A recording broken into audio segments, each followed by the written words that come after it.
In this guide, I'm going to be showing you how to access the Shadow of the Erdtree DLC in Elden Ring Tarnished Edition on Switch 2. This is Miguel from JustBOZ, and before we get into this guide, make sure to like the video and subscribe to the channel with all notifications on for more content like this. It really does help out the channel and we'd greatly appreciate it. If you have any questions, just ask them down in the comment section below. I'm going to be doing my best to reply to every single comment down there.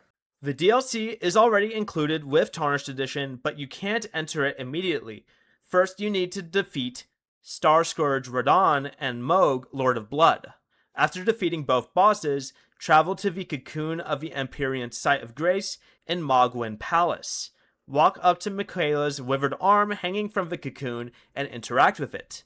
This will transport you directly to the Land of Shadow and begin the Shadow of the Erdtree content. Before you leave, remember to like the video and subscribe to the channel with all notifications on for more content like this. It really does help out the channel and we'd greatly appreciate it. And if you did have any questions, just ask them down in the comment section below. I'm going to be doing my best to reply to every single comment down there. Peace.